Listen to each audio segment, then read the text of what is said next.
इसमें हाँ, सवाल बताइए। ये है कि जो डायबिटीज़ के मरीज़ हैं हाँ उनको ही ज़्यादातर, जैसा कि आप कह रहे हैं, उनको ही ज़्यादातर हृदय अटैक यानी कि हार्ट अटैक होने की संभावना रहती है। तो वो बचे कैसे, मरीज़ कैसे देखभाल करे, चाहे गर्मी का मौसम हो या ठंडी के मौसम जी में हो, जी जी। दोनों अपनी की बुनियादी तौर पर इससे कैसे बचा जाए। कहते हैं कि इंसुलिन ज़्यादा बेहतर होता है बनिस्बत की दवाई के। आप दवाई खाते हैं तो शरीर का एक टाइम पीरियड आते आते जो बॉडी का कंपोनेंट्स है, अवयव है, वो प्रभावित होता है। और कुछ लोग तो ये भी कहते हैं कि नेचुरोपैथी की यानी कि जो प्राकृतिक औषधियाँ उसके माध्यम से डायबिटीज़ को पूर्णतः जड़ से समाप्त किया जा सकता है। जबकि मेडिकल साइंस में जो मेरी जानकारी है, ये कहना है कि डायबिटीज़ पूर्णतः खत्म नहीं होता है, क्योंकि अभी तक ये कारण नहीं बन पाया है, मिल पाया है कि इंसुलिन क्यों नहीं बनता। नए जिलाधिकारी श्री नवल किशोर चौधरी, डॉक्टर नवल किशोर चौधरी जी। वो उन्होंने मेडिकल की भी एक लंबी अवधि तक प्रैक्टिस करते रहे। जिलाधिकारी साहब ने कहा कि हम टेलीमेडिसिन शुरू करने के मूड में हैं और ये बहुत ज़्यादा फ़ायदेमंद भी होगा। टेलीमेडिसिन अगर शुरुआत होती है, भागलपुर मेडिकल कॉलेज है, अस्पताल है, रेफरल तमाम चीज़ें हैं, इससे ग्रामीण इलाके में रहने वाले लोगों को कितना फ़ायदा होगा। चिकित्सा का जो क्षेत्र होता है वो हमेशा सेवा का क्षेत्र माना जाता है, लेकिन आज मानवीय मूल्यों के साथ चिकित्सा के क्षेत्र में काम करने वाले चिकित्सक या जो स्वास्थ्यकर्मी हैं, क्या मानवीय मूल्यों का ध्यान रख पा रहे हैं? चूँकि हमेशा से आज की तारीख में अब डॉक्टर कहीं ना कहीं टारगेटेड होते हैं सोसाइटी के।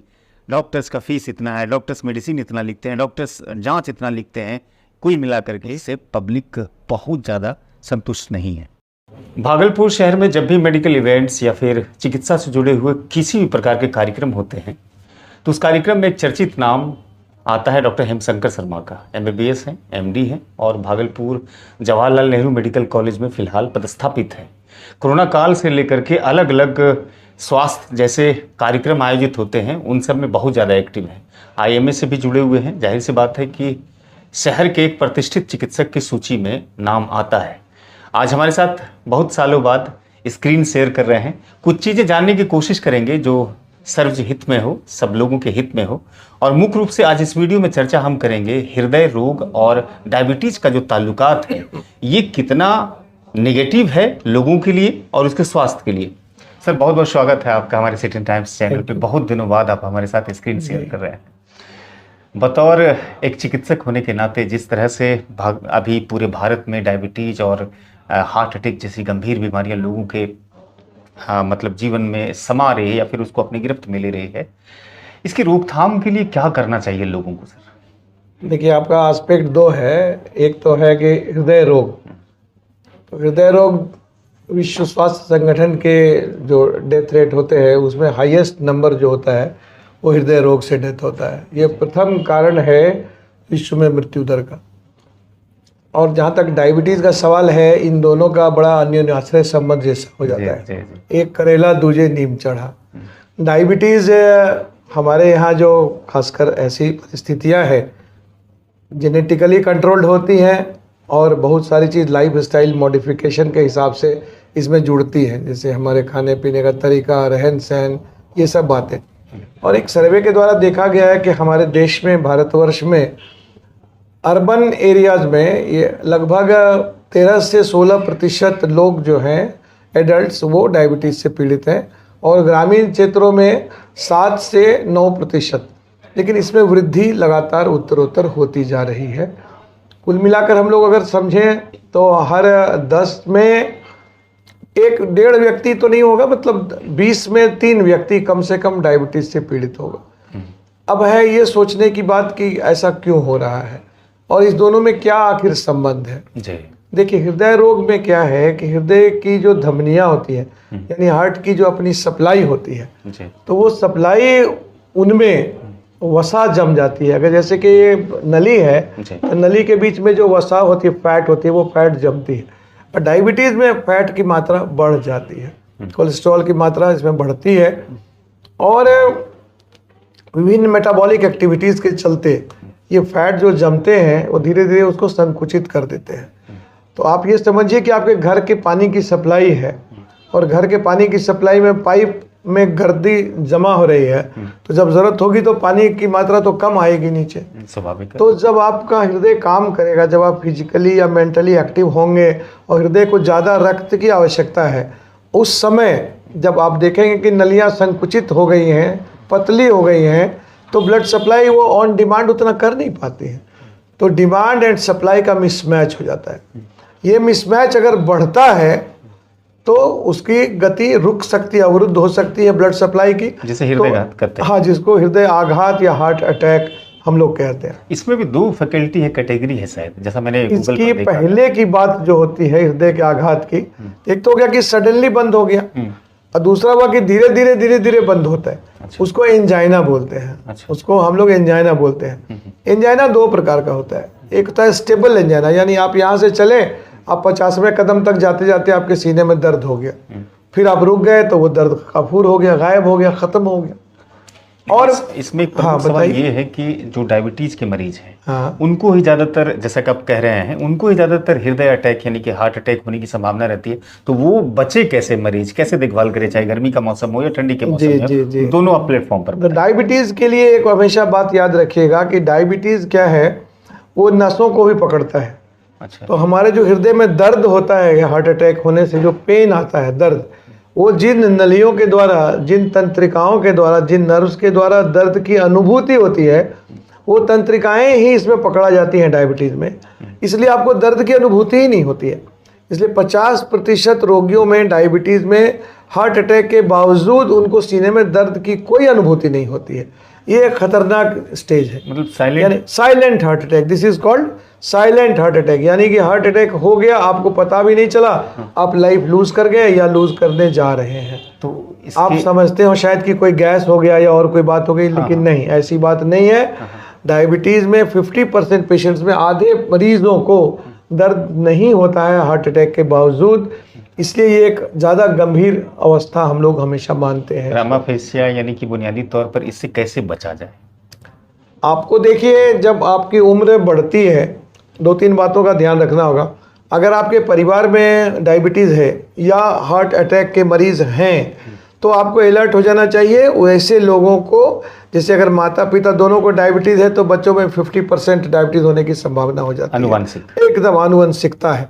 दूसरी बात कि अगर आनुवंशिकता आने में और टाइप 2 डायबिटीज़ प्रकट होने में 40 वर्ष लगेंगे, तो अगर ऐसी फैमिली में इस तरह के बच्चे जो हैं, जो 20 वर्ष 25 वर्ष के हैं, तो वो उनका अगर भोजन की प्रक्रिया, ज़्यादा कोलेस्ट्रॉल लेने की बात हो गई, और फिजिकल एक्टिविटीज़ उन्होंने बहुत कम कर दिया, काम नहीं कर रहे हैं, बैठे ठाले या तो मोबाइल पर गेम खेल रहे हैं या कंप्यूटर पर बैठे हुए हैं, फिजिकल एक्टिविटीज़ कर ही नहीं रहे हैं, तो आप अपने जो चर्बी है उसको जलाएंगे कहाँ से? चर्बी को कम करना होगा, जलाना पड़ेगा उसको। तो ये आपको इसका ध्यान रखना होगा। तो अगर आपकी फैमिली में हिस्ट्री है हार्ट अटैक का, चाहे साइलेंट अटैक हो या हार्ट की कोई भी रोग हो, तो आपको अलर्ट पहले ही हो जाना होगा कि हो सकता है कि आपको आनुवंशिक तौर पर या तो अटैक आ सकता है या आप डायबिटीज़ से पीड़ित हो सकते हैं। और अगर दोनों ही आपके परिवार में है, तो आपको अतिरिक्त सावधानियाँ लेनी होगी। कहने का मतलब हुआ कि आपको शुरुआती दौर से ही, जब आपकी उम्र 20 वर्ष से ऊपर ही जा रही है, उसी समय से आपको अलर्ट हो जाना चाहिए और पहली बार जांच करा कर देख लेना चाहिए कि आपको कोई दिक्कत नहीं है। अगर आप डायबिटीज़ के घेरे में नहीं है, अगर आपका हृदय बिल्कुल नॉर्मल है, तो प्रत्येक 2 से 3 वर्ष में आपको चेकअप करा लेना चाहिए, चाहे आपको कोई दिक्कत हो अथवा ना हो। 30 वर्ष से जब आप 40 वर्ष की तरफ जाते हैं, तो प्रत्येक वर्ष आपको जांच कराना चाहिए। और अगर आपको पता चल गया कि नहीं आपको डायबिटीज़ है, यानी आपके ब्लड शुगर की मात्रा खाली पेट में 126 मिलीग्राम से ज़्यादा, fasting blood sugar more than 126 milligram से ज़्यादा हो, या खाने के बाद 200 मिलीग्राम से ज़्यादा हो, तो आप डायबिटिक हैं। और दूसरी एक चीज़ है जिसको कहते हैं ग्लाइकोसाइलेटेड हीमोग्लोबिन, HbA1c। ये पिछले विगत 3 से 6 महीने के बीच की जो लेवल होती है शुगर की, उसको ये एवरेज करके बताती है। ये परसेंटेज में इसको गिना जाता है। तो 6.5% यानी 6.5% अगर आपका HbA1c लेवल है, तो आप डायबिटिक हैं। और अगर आपका 6% से नीचे है, तो अभी अगर ब्लड शुगर बढ़े होने के बावजूद आप बहुत ज़्यादा गंभीर अवस्था में नहीं हैं। तो आपको अपना ध्यान रखना पड़ेगा। लाइफ स्टाइल बहुत ही इम्पोर्टेंट होता है। आपके वजन को नियंत्रित करना होगा, ब्लड प्रेशर को कंट्रोल करना होगा, भोजन में हरी सब्जियों की मात्रा बढ़ानी होगी, फल खाना होगा, फल और जो हरी सब्जियां होती हैं, सलाद वगैरह, सलाद बिल्कुल ज़्यादा सलाद खाना होगा।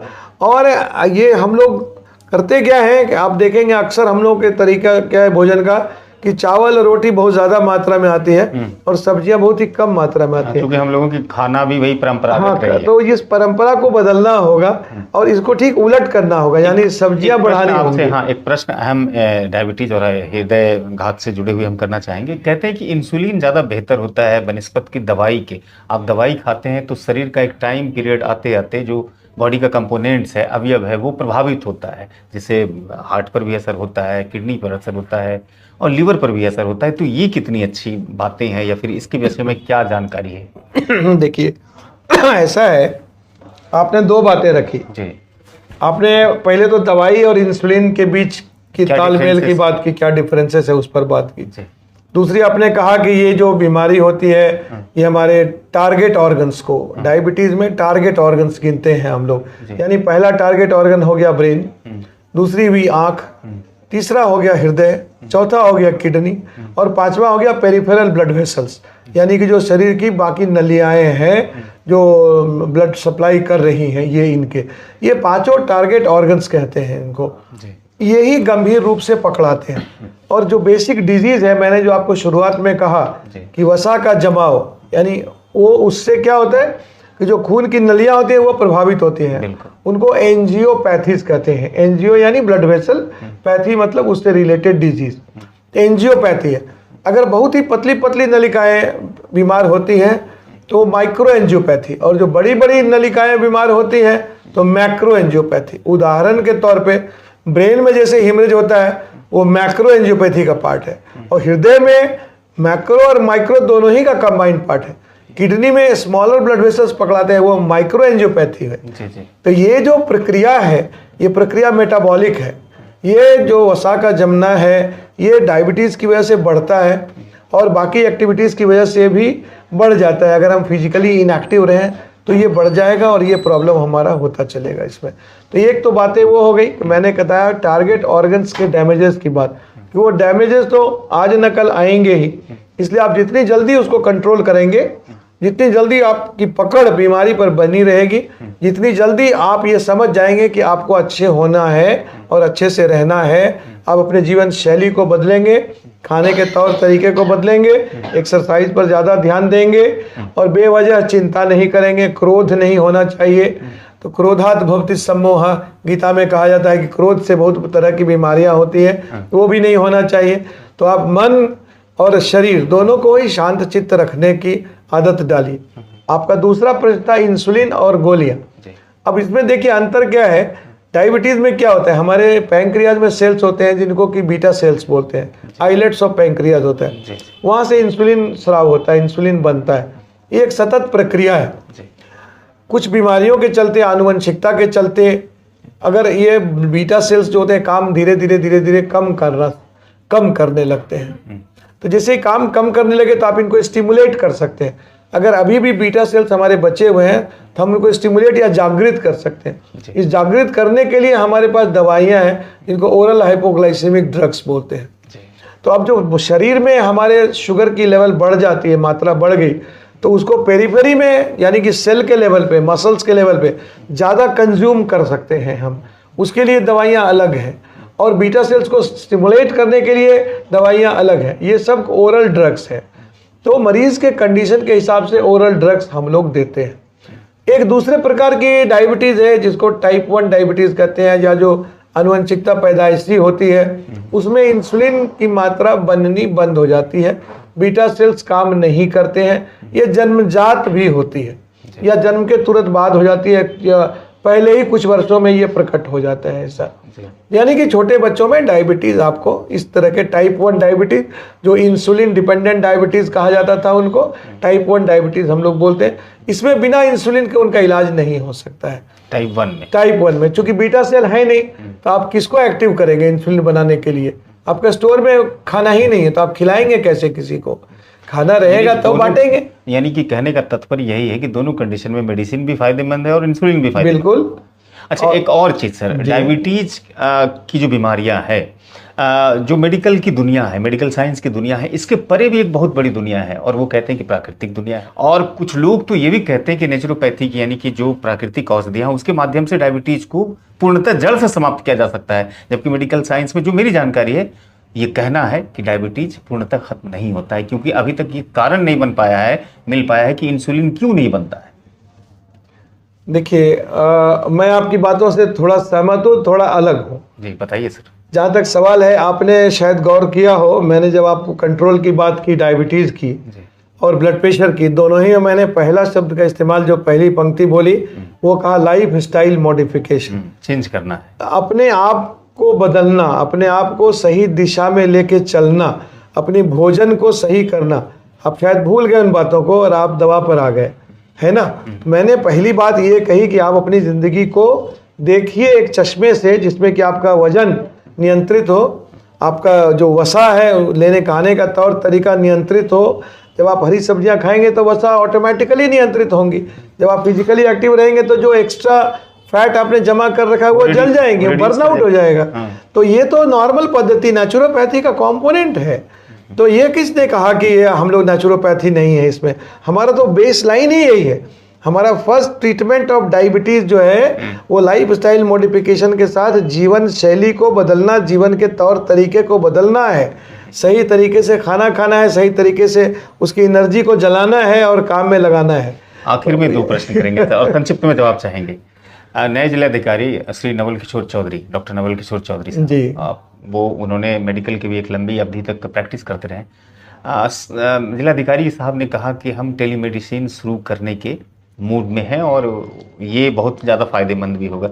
टेलीमेडिसिन अगर शुरुआत होती है, भागलपुर मेडिकल कॉलेज है, अस्पताल है, रेफरल तमाम चीज़ें हैं, इससे ग्रामीण इलाके में रहने वाले लोगों को कितना फ़ायदा होगा सर? देखिए, पहली बात है कि मैं जिलाधिकारी महोदय को आपके इस माध्यम से बहुत बहुत साधुवाद और धन्यवाद दूंगा, क्योंकि जब से उन्होंने पहला कदम यहाँ रखा है, हम लोग गौरवान्वित हुए कि वो हमारे विधा से आते हैं, है ना, हमारे ग्रुप से आते हैं, डॉक्टरी के पेशे से, डॉक्टरी हमारे पेशे से आते हैं। उनकी सोच बिल्कुल ही वही होगी जो हम लोगों की सोच है, और मैं इस सोच के साथ आपके साथ चलता हूँ और चलूँगा।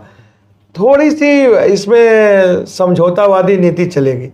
नीति ये है कि जो हमारी सिस्टम चल रही है ट्रीटमेंट की, हम लोग उसको सुदृढ़ करें, मजबूत। यानी प्राइमरी हॉस्पिटल जो होता है, जिसको सीएचसी के नीचे भी, जो एकदम सीएचसी तो हमारा बेस लाइन फर्स्ट रेफरल हो गया, उसके पहले का जो गाँव में घूम घूम के हमारे जो हेल्थ वर्कर्स काम करते हैं, आशा बहनें काम करती हैं, जिनको हम लोगों ने ट्रेन करके रखा है, तो ये इनके माध्यम से हम लोग घर घर पहुंच सकते हैं और घर घर पहुंच के वहाँ पर हम लोग उनके लाइफ को बदल सकते हैं।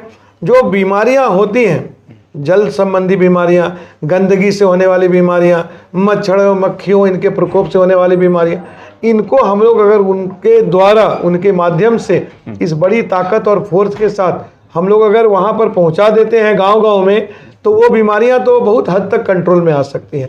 अगर जल का प्रॉपर डिस्पोजल किया जाए, गंदगी फैलने नहीं दी जाए, कूड़े का निस्तारण सही तरीके से हो जाए, तो वहाँ से तो बहुत सारी तरह की बीमारियां हमारी कम होती जाएंगी। दूसरी बात, सीएचसी हमारा मजबूत है। हमारे हर सीएचसी में, खासकर बिहार में, हमारे यहाँ मैं दावा कर सकता हूँ कि हर जगह चिकित्सक मौजूद रहते हैं और चिकित्सकों की टीम उपलब्ध है। और सरकार ने विगत कुछ वर्षों में जो काम किया है, हमारे जो भी उच्च पदाधिकारी वहाँ बैठे हुए हैं, खासकर मैं नाम लूँगा अपने माननीय श्री प्रत्यय अमृत जी का, कि जिन्होंने एक दिशा और दशा दोनों बदल दी है बहुत हद तक। और कोविड में उन्होंने दिखाया है कि सेनापति का काम क्या होता है और सेना कैसे चलती है युद्ध स्तर पर। और बिहार ने नाम रोशन किया है, एक मिसाल, और हम मिसाल है। बिहार हमारे देश के लिए मिसाल है, दुनिया के लिए मिसाल है। हम लोगों ने जो काम किया है, लोग हम पर उंगलियां उठाते थे कि पता नहीं कितना कमज़ोर होगा, लेकिन हम लोगों ने बहुत बहुत बहुत अच्छा किया। और पॉलिटिकल विल पावर भी हमारा बहुत ही मजबूत रहा हमेशा से, लगातार। और सरकार के साथ तालमेल, जनता का हमेशा कंधे से कंधा मिला के चला है। मैं नवल किशोर चौधरी जी की इस बात से भी प्रेरित हुआ हूँ कि ये टेलीमेडिसिन होना चाहिए, लेकिन कुछ लिमिटेशंस है। जैसे कि कौन आदमी इसको ज्ञान बताएगा? तो आप अगर किसी कार्यकर्ता को बैठा देंगे, आशा कार्यकर्ता को या छोटे लोगों को, तो वो शायद सही बात नहीं बता पाएंगे। तो एक वहाँ पर जानकार लोग होने चाहिए, जिनको कम से कम 5-10 साल का प्रैक्टिस का अनुभव हो, MBBS करने के बाद वो वेल एक्सपोज्ड हों, और जो जोग्राफिकल एरिया है टेरिटरी की, उसके वाकिफ हो कि साहब यहाँ कौन कौन सी बीमारियाँ टोपोग्राफिकली ज़्यादा होती हैं, कैसे उनसे बचा जा सकता है। और उनको चूंकि टेलीफोन से सिर्फ आप बात कर सकते हैं, आप तो देख भी नहीं पाएंगे मरीज को, तो मरीज को देख भी नहीं सकते। वीडियो कॉलिंग ऐसे भी दिक्कत वाली चीज़ होती है आजकल, तो वीडियो कॉल मैं कभी नहीं कहूँगा करने के लिए, लेकिन आप सुन के समझ के थोड़ी मदद तो कर सकते हैं उनको, कुछ तो राहत मिलेगी। जी राहत मिलेगी। मैं खुद बताता हूँ आपको, मैं ये काम वर्षों से करता आ रहा हूँ कि मैं आसपास के 100 किलोमीटर के क्षेत्र के जितने भी यंग डॉक्टर्स हैं या ऐसे चिकित्सक जो बहुत ज़्यादा नहीं पढ़ पा रहे हैं, अगर उनको चेस्ट पेन मिलता है तो मैं कहता हूँ कि ईसीजी करके ईसीजी मेरे मोबाइल पर भेज दो। और जब ईसीजी भेजते हैं तो मैं यहाँ से उनको गाइड कर देता हूँ, ये हार्ट अटैक है और ये बेसिक ड्रग्स है, ये देकर ही भेजना वहाँ से। आप सोचिए कि यहाँ से तो टेलीमेडिसिन का ये टेलीमेडिसिन का हिस्सा है, तो लिमिटेशन के रूप में। लेकिन मेरे दूसरे एंड पे कौन है? डॉक्टर है। मेरे दूसरे एंड पर एक डॉक्टर क्वालिफाइड आदमी बैठा हुआ है जो मुझसे मदद की उम्मीद करता है और मैं उसको मदद करता हूँ। आखिर में एक प्रश्न और संक्षिप्त में जवाब चाहेंगे। चिकित्सा का जो क्षेत्र होता है वो हमेशा सेवा का क्षेत्र माना जाता है, लेकिन आज मानवीय मूल्यों के साथ चिकित्सा के क्षेत्र में काम करने वाले चिकित्सक या जो स्वास्थ्य कर्मी हैं, क्या मानवीय मूल्यों का ध्यान रख पा रहे हैं? क्योंकि हमेशा से आज की तारीख में अब डॉक्टर कहीं ना कहीं टारगेटेड होते हैं सोसाइटी की। डॉक्टर्स का फीस इतना है, डॉक्टर्स मेडिसिन इतना लिखते हैं, डॉक्टर्स जांच इतना लिखते हैं। कुल मिलाकर के डॉक्टरों के डायग्नोसिस से या फिर उसकी एक जो स्टाइल है जांच करने की या फिर बीमारी को पकड़ने की, उससे पब्लिक बहुत ज़्यादा संतुष्ट नहीं है। देखिए, दो बात है। जैसे कि समाज में परिवर्तन हुआ, विगत 50 वर्षों में समाज में बहुत तरह के परिवर्तन देखे गए। पहले के समय में हमारे जो गुरु हुआ करते थे, वो मरीजों से चंद बातें करके दवाइयाँ लिख देते थे, वो चले जाते थे और ठीक हो जाते थे। तो बीमारियों का तरीका भी अलग था और उनका विश्वास भी अलग था।